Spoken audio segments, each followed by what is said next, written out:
नमस्कार दोस्तों, मैं हूं बलविंदर शर्मा। तस्वीरें हैं करनाल के सेक्टर 12 लघु सचिवालय की, जहां पर आपको हमने सुबह भी एक खबर दिखाई थी जहां लोगों का तांता लगा रहता है अपनी शिकायतों को लेकर। वहीं एक और मामला ऐसा आया है जहां पर लड्डू गोपाल रेस्टोरेंट, दो उसके पार्टनर थे काफ़ी लंबे समय से उनकी पार्टनरशिप भी चल रही थी, लगभग 1 साल होने वाला था। घाटा और मुनाफा दो पहलू हैं किसी भी बिजनेस के। वहीं लड्डू गोपाल रेस्टोरेंट में काफ़ी समय से घाटा चल रहा था, नुकसान चल रहा था, क्योंकि लॉकडाउन, कोरोना, श्राद्ध और भी इस तरह की बहुत सी चीज़ें होती हैं जिसमें बिजनेस को चलने के लिए कुछ थोड़ा सा स्टॉप हो जाता है, बिजनेस में थोड़ा नुकसान सहन करना पड़ता है। वहीं पर सहन कर रहे थे काफ़ी समय से नुकसान दो पार्टनर। तभी एक पार्टनर कहता है कि जैसे ही मुख्यमंत्री हरियाणा ने सेक्टर 12 में नाइट मार्केट का उद्घाटन किया तो एक पार्टनर सोचता है कि क्यों ना अपना एक स्टॉल यहाँ पर भी हम लगा लें, जिससे हमारा लड्डू गोपाल जो रेस्टोरेंट है वो भी बना रहेगा और यहाँ के जो वर्कर है उनकी सैलरी निकलती रहेगी और हमारा काम भी चलता रहेगा। तो दूसरे पार्टनर ने हामी भर दी, हाँ कर दी कि हाँ ठीक है, आप जैसा सही लगे आपको वैसा कर लेते हैं। उनका पार्टनर एक अपना सामान लेकर, कुछ जो टेबल्स वगैरह थी वो ख़रीदने की ज़रूरत नहीं थी क्योंकि रेस्टोरेंट में पहले से ऑलरेडी पड़े हुए थे, वो लेकर अपने स्टॉल पर चला जाता है।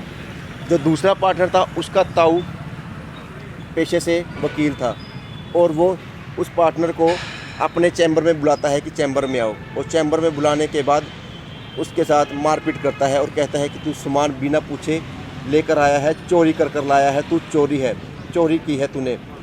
उसकी माँ भी उसके साथ ही पार्टनर की, और उसके साथ भी गाली गलौज करता है, जाति सूचक शब्द भी बोलता है, जिससे उनके मन को ठेस पहुंचती है, आहत पहुंचती है। वो गरीब थे, एक विधवा महिला थी, अपने बेटे को लेकर आई थी, लेकिन उन वकीलों ने, उसके साथ और वकीलों ने मिलकर, जैसा कि इन्होंने बताया है कि और वकीलों ने मिलकर उसको इतना पीटा कि एक अनजान व्यक्ति आकर वहाँ से उसकी जान बचाता है और उसको उठाकर हॉस्पिटल लेकर जाता है। लंबा इलाज चलता है काफ़ी समय से। अभी भी बात की जाए, हफ्ते से 10 दिन की बात हो चुकी है, अभी भी वो लाठी के सहारे चल रहे हैं। उनसे इतनी हिम्मत नहीं हो सकती कि वो खुद अपने सहारे पर चल पाए, क्योंकि उनके साथ मार पिटाई ही इतनी होती है। और दूसरा पार्टनर है, उसके ताऊ जी ने उनके साथ इतनी बड़ी घटना कर दी, उनके साथ इतनी बड़ी मारपीट की। वो आज रोते हुए यहाँ पर पहुँचे हुए हैं। उनकी माँ है, माँ की आंखों में आंसू है, बेटा लाठी के सहारे यहाँ पर पहुँचा है। उनसे जानते हैं कहाँ से इस मामले की शुरुआत होती है, क्या मामला है, कहाँ उनकी सुनवाई हुई है, कहाँ उनकी सुनवाई नहीं हुई। एसपी से वो मिलने पहुँचे हैं और एसपी द्वारा क्या आश्वासन दिया गया है, जानते हैं उनसे ही पूरा मामला। गोड्डों के भी मरीज मेरे से गोड्डों से नहीं चला जाता, मैं बहुत परेशान हूँ। दूसरी बात है कि मैं चल फिर करने से लड़के को हाथ पकड़ कर लेके आती हूँ, लेके जाती हूँ, हमें कहीं से भी इंसाफ नहीं मिल रहा, कहीं से भी। उल्टा ये और कहते हैं वो किस मुंह से बोल सकती है, हमने तो उसके ऊपर FIR दर्ज करवाई हुई है, मेरे ऊपर मुकदमा लगाया हूँ, मैं विधवा औरत है, कहीं आ सकती नहीं, जा सकती नहीं। मैं तो अपने घर में भी मुश्किल तो मैं अपने घर में चलती हूँ, अगर मेरे ऊपर किस चीज़ की FIR करी है इन्होंने। आपके खिलाफ क्या मामला दर्ज करवाया आंटी? मेरे खिलाफ मामला मार पिटाई में, कह दिया किसकी माँ ने मार पिटाई करी है। मेरे को तो उल्टा, मेरे को तो मैं छोरे को छुड़ाने लगी, मैं वहाँ पे गिरी, मेरे को लात मारी, मेरे को 2 थप्पड़ मारे। एक थप्पड़ मारने वाला सरदार है, एक सरदार भी है उसमें थप्पड़ मारने वाला, मैंने अपनी आंखों से, इन आंखों से देखा उसको। तो जिन्होंने मारपीट की वो आप पहचानते नहीं, आप उनको पहचानते नहीं हैं? जैसे आप मेरे सामने खड़े हो, मैं आपको पहचान रही हूँ भी, ये मेरे मीडिया वाले खड़े हैं भी, जो मेरे घर आए, मेरे से पूछा था। अच्छा तो वो मेरे को मारने में, मैं उनको क्यों नहीं पहचानूंगी? उनको तो मैं एक को उंगली धरूंगी जाके ना। मैंने उनको सबको पहचानती हूँ, मैं नाम नहीं जानती किसी। एसपी साहब ने, आंटी एसपी साहब ने कोई आश्वासन दिया आपको, कुछ बताया क्या? एसपी साहब ने, हम कल एसपी साहब के पेश हुए थे, एसपी साहब ने यही कहा कि भाई हम आपके साथ मतलब वो करेंगे, क्या बोलते हैं मैं तो भूल गई, कोऑपरेट, न्याय करेंगे। हाँ, कोऑपरेट करेंगे, न्याय करेंगे, कोई ऐसी वो नहीं है, आपके साथ अच्छा करेंगे। लेकिन मतलब न्याय हो रहा है आपके साथ? नहीं, मेरे साथ कोई न्याय नहीं हो रहा। SC समाज से भी कोई आपके सामने नहीं, SC समाज से मेरे को साथ कोई सामने नहीं आया। मेरे पास SC का सेपी टिकट है, ये SP का सेपी टिकट भी दिखा देती हूँ आप लोगों को भी। कोई आप ये कहते हैं भी ये झूठी औरत है, ये है वो है, मैं कोई झूठी औरत नहीं हूँ, मैं गरीब औरत हूँ। 1 हफ्ते से हमारा काम बंद पड़ा है, हमारे पास घर में खाने के लिए भी, रोटी के लिए मोहताज हो रहे हैं। ये मेरा SC का सेपी टिकट है, ये कहते हैं SC एक्टिव लग नहीं सकती। अगर मेरे पास SC एक्टिव नहीं लग सकती तो फिर मेरा ये सेपी टिकट किस काम का है? ये क्यों दिया मेरे को जाति प्रमाण पत्र? किस काम का, जब ये मेरे लग नहीं सकता, ये किसी काम में नहीं आ सकता? क्यों नहीं मेरे को न्याय नहीं मिल रहा? मेरे को वकील मेरे को उल्टा धमका रहे हैं, कभी कहते हैं हम ये न्याय करेंगे, कभी कहते हैं हम ये कर देंगे, कभी कहते हैं वो कर देंगे। हमें तो न्याय मिल ही नहीं रहा, कहीं से भी नहीं मिल रहा। तो आपको क्या जाति सूचक शब्द कहे थे उन लोगों ने? जाति सूचक शब्द कहे, सीसीटीवी कैमरे उनके, उनमें अगर डिलीट कर दो तो उनका मैंने पता नहीं है। सीसीटीवी कैमरे हैं चैम्बर के अंदर, किसी ने जाके सीसीटीवी कैमरे खंगाले, किसी ने नहीं खंगाले, किसी ने उनसे पूछा जाके, कोई उनके पास पूछने नहीं गया। क्या बोला था उन्होंने आपको? उन्होंने बोला निकल यहाँ से, नुके बहन चोच मारी नहीं, बुदार ने मारा, एक बंदा और था लंबा सा, एक उसने मारा है। और एक मैंने जब मैं लड़के को छुड़ा रही थी, मैं उसके ऊपर गिरी थी, मेरे को लात मारा, मैं गिर गई, मैंने लात मारने वाला बंदा नहीं देखा। मैं ये मैं आंटी एक बात बताओ, आपके समुदाय के इतने लोग हैं, समुदाय हमेशा सड़कों पे उतर आता है, कभी आप लोगों के साथ कुछ होता है, आज क्यों नहीं आपके साथ खड़े लोग? कोई भी नहीं है। हम दो ही माँ आपने बेटा। बात की उनसे? समुदाय के पास मैं किसके पास जाऊं? मेरे को तो समुदाय का यही नहीं पता समुदाय है कहाँ पे। जिसके पास मैं गई थी वो कहने लगे जी कल को हम आते हैं, हम बात करते हैं, हम आते हैं, हम बात करते हैं, कोई नहीं आया। मतलब आपके साथ कोई नहीं खड़ा है? हमारे साथ सिर्फ एक लड़का खड़ा हुआ है, वो है रिंकू गरहोंडे का। उस बच्चे ने मेरी इतनी मदद करी है, मैं उसका तहे दिल से उसको करती हूँ कि जिस बच्चे ने उस वकील को हटा के पीछे मेरे बेटे को लेकर ना सिविल हॉस्पिटल तक लेकर गया, वहाँ तक लेकर गया, ये क्या नाम है इसका, कल्पना चावला तक, उसको बेहोशी की हालत में इसके मुंह से खून बह रहा था। इसके चांस भी नहीं थे, 90% इसके चांस नहीं थे बचने के भी। कहते उसने ही बोला कि इंसानियत भी तो कोई चीज होगी, इंसानियत के नाते तो इस लड़के को उठाना चाहिए। वो रिंकू लड़का उसको जबरदस्ती इसको वहाँ से उठा कर लेके गया। विनोद राणा और मुकेश राणा उठाने नहीं दे रहे थे। उसने ये बोला कि ये तो वो है नाटक कर रहा, ये नहीं मर सकता, उसने ये बोला उल्टा। वो जो सोनिया तावर क्या नाम है वकील है, वो ऐसे देख के ना इग्नोर करके निकल गई, हमें देख के भी अनदेखा कर गई, वो भी हमारे साथ नहीं आई।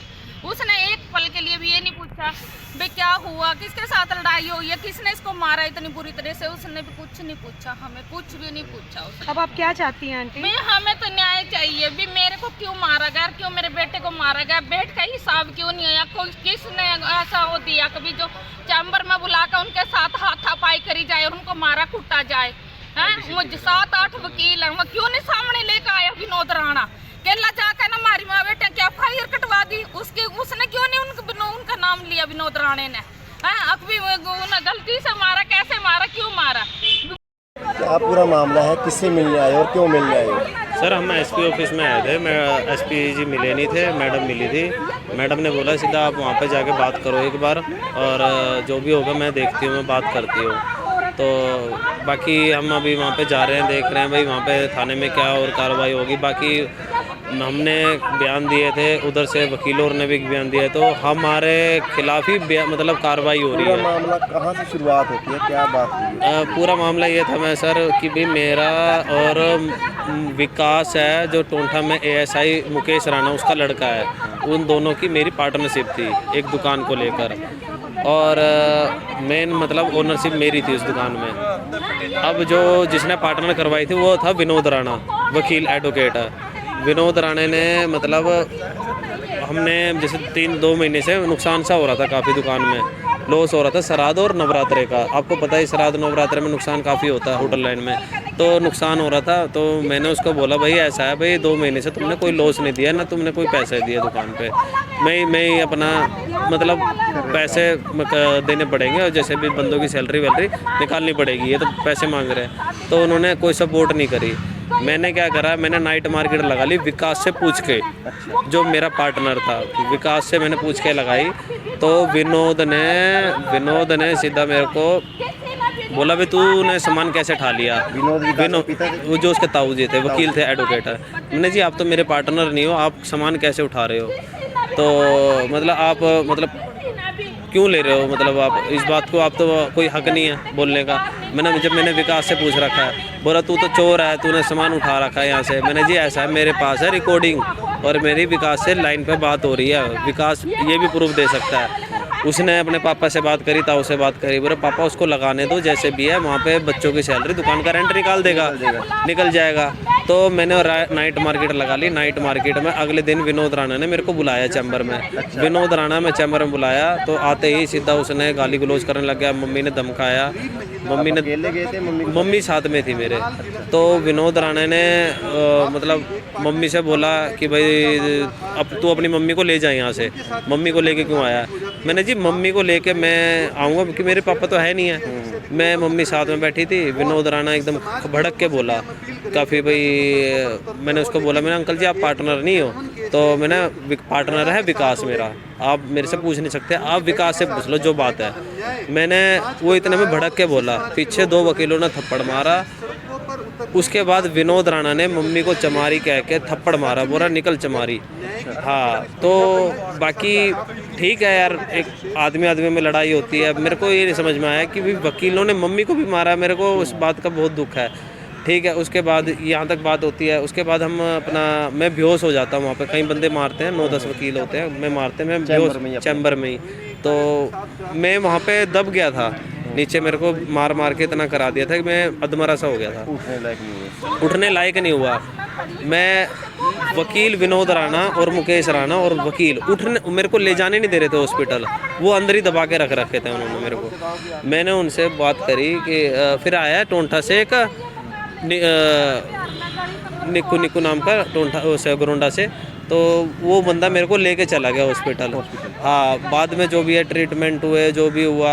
अब ये कार्रवाई है कि हमने सारी चीज़ें वहाँ पे बयान में बताई भी है, सारा कुछ, हमने कोई गलत भी नहीं बताया। सीसीटीवी फुटेज में जो भी है वो सारा कुछ है वहाँ पे। अब फुटेज के बारे में बात करते हैं तो वहाँ पे सारे बताते हैं, अभी फुटेज डिलीट कर दी वहाँ पे। जो फुटेज है वो सारी डिलीट कर दी। अब मुकेश राणे का FIR में कहीं नाम नहीं आ रहा, जो वकील है उनके FIR का नाम नहीं आ रहा। हमारे ऊपर इतनी धारा ही लगा दी, बताओ, हमारे ऊपर भी चोट और हमारे ऊपर ही धारा लगा रखी है। मैं तो इतना हैरान हूँ कि भाई ठीक है, हम एप्लीकेशन भी दे के आए हैं सारा कुछ, पर धारा मम्मी के ऊपर भी मेरे ऊपर भी धारा ही लगा रखी है। इस वजह से लगाई, सारे दाव पे जानते हैं, सारा कुछ है, सारा पैसा भी उनके पास है और सारा पैसा चढ़ा रखा है उन्होंने। अच्छा। हाँ, पैसा भी अच्छा चढ़ा रखा है। मेरे को पूरा डाउट है इस चीज़ में और लगता नहीं है मेरे को भाई कोई कार्रवाई होएगी। मेरे को नहीं लगता कि कोई कार्रवाई की पूंजी लगा दी आपने। हाँ, काम सेट होएगा और मतलब अब तो कोई रास्ता ही नहीं दिख रहा भैया। एसपी से मिलने आया था। एसपी साहब ने बोला जी आप वहीं पे जाओ, आप वहीं पे देखो, चौंकी में देखो, चौंकी। और मैंने सिविल लाइन में तो वहाँ से भी निराशाजनक कोई भी वो नहीं मिली। बाकी नू था कि भाई मैं तो यही कहूँगा भी कोई खड़ा हो सकता हो ऐसी समाज का तो खड़ा हो जाए हमारे साथ। बाकी हमारे को समाज की आपके साथ अब हमारे को पता नहीं लग रहा कहाँ जाना है कहाँ नहीं जाना है, किससे हमने बात करनी है, कुछ ऐसा नहीं पता लग रहा हमारे को।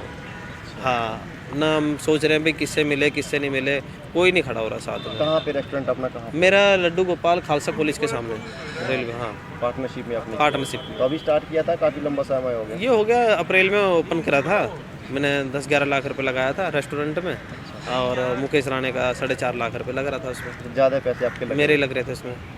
तो दुख भी आपको होना चाहिए। वैसे जी मार भी खाई, पैसा भी लगाया, उसके बाद वकीलों के चक्कर में फंस गया और धक्के भी मैं ही खा रहा हूँ उधर से मम्मी को लेकर। वो भी क्या कर रहे। तो आप मीडिया के चैनल के थ्रू से बोलोगे कुछ ना कुछ? बस क्या बोले जी, सपोर्ट कर सकते हैं, कोई तो आए, हमें न्याय दिलवा सके तो कोई सामने आए, कोई हमें न्याय दिलवा सके तो कोई सामने आए। हम माँ बेटा बहुत दर की ठोकरें खा रहे हैं। कोई कहता वहाँ जाओ, कोई कहता वहाँ जाओ, हमारी कोई हेल्प नहीं कर रहा, कोई हमारे साथ नहीं आए। एक लड़का था बेचारा वो रिंकू, वो बहुत अच्छा लड़का था कि जो वकीलों के चैम्बर के आगे से उठा के मेरे बेटे को हॉस्पिटल तक उसने पहुँचवाया है, उसने की हमारी मदद है। वर कोई तमाशा देखते रहे खड़े खड़े, किसी वकील ने या किसी आम आदमी ने मेरे बेटा किसी ने नहीं बचाया, किसी ने नहीं बचाया। एक तो चोरी करी, ऊपर से सीना चोरी कर, एक तो चोरी ऊपर से सीना चोरी, वहाँ लूट भी हम गए, पिट भी हम गए, फायर भी हमारे सिर दर्द हो गई। हमारी कोई सुनवाई नहीं कर रहा, कोई पुलिस प्रशासन हमारे को सपोर्ट नहीं कर रहा। कोई वो क्या कहता पुलिस हमारी, वकील हम, दांव पेच हम जानते हैं, क्या बिगाड़ लेगी तू हमारा। दबाव हमारे ऊपर बन रहा भी हम पुलिस वो है। मैं जज के कायदे कानून या जानते, हम तो कुछ कुछ भी नहीं जानते, हम तो गरीब आदमी हैं, हम कहाँ जाए, किसके दर दर ठोकर आम खाएं। आदमी का विश्वास उठ जाएगा। आम आदमी का तो विश्वास उठ गया जी, जब मेरे साथ ना इंसाफी हो रही है तो उठ ही गया आम आदमी का तो विश्वास। मैं किस किस के जाकर पैर पकड़ूं, कोई हमारी एप्लीकेशन तक लिख कर तैयार नहीं, कोई इनका तो हम वकीलों के खिलाफ नहीं जा सकते। सीसीटीवी कैमरे में उसमें नीचे सारे में सीसीटीवी कैमरे लगे हुए थे, सीसीटीवी कैमरे में भी किसी ने जाकर नहीं देखा, उन्होंने डिलीट मरवाया कर रखा, क्या करे। सीसीटीवी में पूरा सारा सीन रिकॉर्ड था, वो भी किसी ने नहीं वहाँ जा, बस ये आज जी बयान दर्ज कर, क्या बयान दर्ज करवाऊँ, मेरा बेटा मर जाए उसके बयान दर्ज करवाऊँ, है ये बेटा ठीक हो जाए उसके बयान दर्ज करवाऊँ, ये बेटे को लाठी लेकर मैं उसको ले लेकर ना दर दर घूम रही हूँ, क्या उसके बयान दर्ज करूँ, क्या दर्ज करवाऊँ। कभी कहते हम फैसला करेंगे, आप कहीं ना जाइए, आप फायर न कटाइए, कभी कहते हम ये करेंगे, आप ये न करवाइए। हमारे साथ ही ना इंसाफी हो रही है, हमारे साथ कोई भी नहीं है, हम माँ बेटा खड़े खड़े जाए, हम दर की ठोकर खाने को मजबूर कर दर देता दर की ठोकर खाने के लिए थक हार कर मजबूर खुद ही कर बैठ दिए। जाओ। एक लड़का कमा के लाता था, हमने अपने दो माँ बेटा रोटी पानी बना कर खा लेते थे, हम तो उसके लिए भी लाचार हो गए। बताओ हो गया। तस्वीरें देख रहे हैं करनाल के सेक्टर 12 की, जहाँ पे आम आदमी की बात की जाए, आम आदमी का प्रशासन से विश्वास उठना लाजमी है, क्योंकि अगर उन पर कार्रवाई, उनके लिए कार्रवाई उचित नहीं होगी तो उनका विश्वास है जो प्रशासन से उठ जाएगा।